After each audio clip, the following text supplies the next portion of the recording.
ઉપલેટામાં કોંગ્રેસ દ્વારા ધરણા પ્રદર્શન. રાજકોટ જિલ્લાના ઉપલેટામાં કોંગ્રેસ દ્વારા ઉપલેટા મામલતદાર દ્વારા કોંગ્રેસના આગેવાનો સાથે કરેલ વર્તનના વિરોધમાં મામલતદાર કચેરી ખાતે ધરણા પ્રદર્શન કર્યા હતા અને આવેદનપત્ર આપવામાં આવ્યું.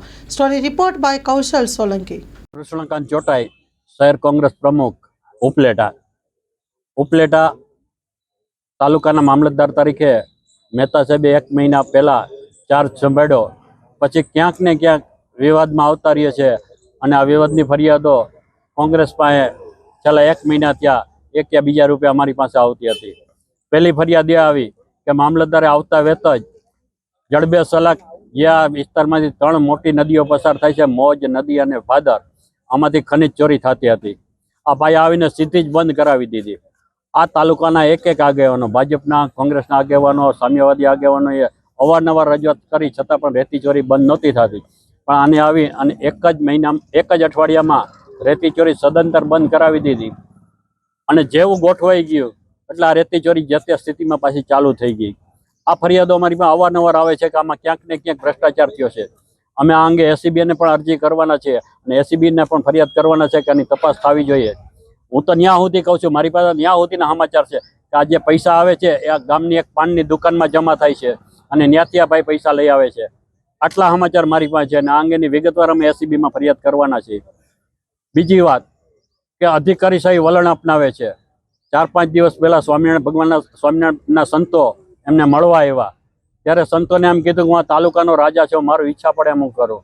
ભાઈ તું રાજા નથી, આ પ્રજાનો નોકર છે અને પ્રજાના પૈસાથી તારું પેટ ભરાય છે. આ રીતે અધિકારશાહી રાખવી એ વ્યાજબી નથી. આ હજી તો અમારી પાસે આવી વાતો આવતી તે દરમિયાન અમારા આગેવાન રામસિંહભાઈ વામરોટીયા એને રજૂઆત કરવા આવ્યા તો એમને મુલાકાત ન આપી અને એમની સાથે એમને બેસાડી રાખ્યા 1 કલાક. આ ફરિયાદો પણ અમારી પાસે આવતા અમારા જે ધરણા કરવા પડ્યા છે. આજે અમે કોંગ્રેસના ઉપલેટા તાલુકા અને શહેરના આગેવાનો સાથે ધરણા ઉપર બેઠા છે. ધરણા બાદ અમે આવેદનપત્ર આપવાના છે અને આ આવેદનપત્રમાં મામલતદાર પોતાની ફરજમાં બેદરકારી છે અને લોકો સાથે અમાનવી અને અધિકારશાહી વલણ અપનાવે છે એની સામે પગલાં લેવા માટે માગણી કરનાર છીએ. રામસિંહભાઈ જીવાભાઈ વાવણોટિયા.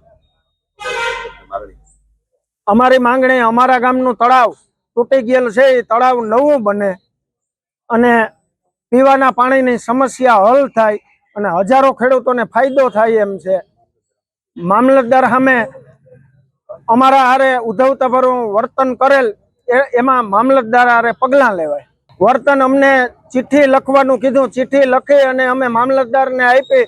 1 કલાક અમને અહીંયા બહાર બેસાડી રાખ્યા અને મામલતદારે અમને બોલાવ્યા નહીં. એ અમલદારશાહી વર્તન અમારી હારે કરેલ છે, તો મામલતદાર વિરુદ્ધ પગલાં લેવા અમારી વિનંતી છે. ગત સોમવાર મુલાકાતી દિવસ હોય છે. એ દિવસે એક મુલાકાતી કે જે ઓફિસમાં આવ્યા હતા એમણે મુલાકાતી સ્લીપમાં મુલાકાત માટેની ચિઠ્ઠી મોકલાવી. ત્યારે અન્ય મુલાકાતીઓ ઓફિસમાં બેઠા હોય અમારી સાથે, એટલે એ નીકળે પછી એમને બોલાવ્યા. હાર્ડલી 10 થી 12 મિનિટ થઈ હશે તો મારા કચેરી બહાર બેસતા સેવકે કીધું કે એ ભાઈ જતા રહ્યા છે. પછી મને તો કોઈ ખ્યાલ નહોતો, પણ પછી તમારા મીડિયાના માધ્યમથી જાણવા મળ્યું કે ભાઈ એ કોંગ્રેસના કોઈ આગેવાન છે અને મેં ચિઠ્ઠી જોઈ એમની મુલાકાતી સ્લીપ. એમાં એમણે રાયસીભાઈ, ગામ કાથરોટા અને મુલાકાતનું કારણ ગામના પ્રશ્ન બાબત આટલું જ લખેલું હતું. 10 થી 12 મિનિટ જ રાહ જોવી પડી છે, કોઈ કલાક બેસાડ્યા નથી. અને 10 થી 12 મિનિટ પછી જ્યારે કચેરીના સેવક એમને બોલાવવા ગયા ત્યારે એ કચેરીમાં હતા નહીં. એ વ્યક્તિ મને મળ્યા જ નથી. મારી હારે પ્રત્યક્ષ કે પરોક્ષ કોઈ વાતચીત નથી થઈ. એટલે જે આક્ષેપો કરવામાં આવે છે કે તોછડું વર્તન કર્યું, અમાનવીય વર્તન કર્યું, તો મને મળ્યા જ નથી, મારી સાથે કોઈ પ્રકારની વાતચીત જ નથી થઈ, તો તોછડા વર્તનનો કે અમાનવીય વર્તનનો કોઈ સવાલ આવતો નથી.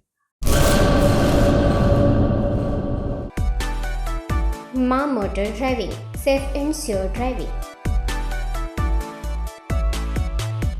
ડ્રાઇવિંગ એ શોખ સાથે આપની મોટી જવાબદારી પણ છે. અમારા ઇન્સ્ટ્રક્ટર દ્વારા સચોટ અને સરળ માર્ગદર્શન. આપની રોજની તાલીમની માહિતી મેળવીને શું અધુરાશ છે એના ઉપર પૂરું ફોકસ કરાય છે.